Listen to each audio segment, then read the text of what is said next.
দুর্নীতি এখন কমেছে বা বেড়েছে সেটা বলতে পারবো না, কারণ আমরা তুলনামূলক তথ্য এখনও কাজ চলছে, এখন আমাদের কাছে সেটি নাই। সেটি যখন আমাদের কাছে আসবে তখন আমরা হয়তো সেটা নিয়ে আরও মন্তব্য করতে পারবো।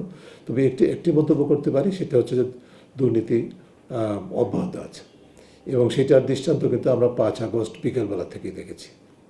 দখলবাজি, চাঁদাবাজি থেকে শুরু করে বিভিন্ন ধরনের রাজনৈতিক ক্ষমতা এবং গভর্নেন্স স্পেসের ক্ষমতাটাকে অপব্যবহার করে যে ধরনের মহলগুলো সাধারণত দুর্নীতিতে লিপ্ত থাকেন, তারা ঠিকই লিপ্ত রয়েছেন, এবং সরকারের অভ্যন্তরে কোনো কোনো ক্ষেত্রে দুর্নীতি হয়েছে, সেগুলোর চিত্র আপনারাও প্রকাশ করেছেন, আমরাও দেখেছি।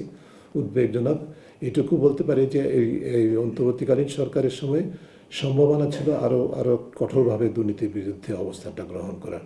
সেটি তারা হয়তো বা ব্যর্থ হয়েছে, সেটা অস্বীকার করার কোনো উপায় নেই। ফেসবুক বা সামাজিক যোগাযোগ মাধ্যমের বিষয়টা আমরা মনে করি যেটা খুবই অবভিয়াস, যেটা একটা চ্যালেঞ্জ, এটা রাজনৈতিক দলগুলো নিশ্চয়ই গুরুত্ব সহকারে বিবেচনা করবে, এবং সেটা নিয়ে কিন্তু নির্বাচন কমিশনও খুব উদ্বিগ্ন। আমরা তাদেরকে পরামর্শ দিয়েছি বিশেষ করে একটা পলিসি করার জন্য, সেটা আপনাদের সাথে আগে আলাপও করেছি আমরা, যে এটাকে সুনির্দিষ্টভাবে নির্বাচনে ম্যানিফেস্টোতে আমাদের পক্ষ থেকে আনা আমরা খুব বিশেষ প্রয়োজন মনে করিনি। তবে আমরা মনে করি এটা অত্যন্ত গুরুত্বপূর্ণ, এটা নির্বাচনের উপরে প্রভাব সৃষ্টি করবে। নির্বাচন সুষ্ঠুভাবে কতটুকু হতে পারবে সেটাও প্রভাব সৃষ্টি করবে যতখানি, সেটাই বেশি গুরুত্বপূর্ণ compare to what they are going to do after the election. ঠিক আছে, এই জন্য এটা হচ্ছে নির্বাচন প্রস্তুতির বিষয়কালীন চ্যালেঞ্জ, সেই হিসাবে আমরা নির্বাচন ম্যানিফেস্টোতে এটার মধ্যে অন্তর্ভুক্ত করতে চাইনি।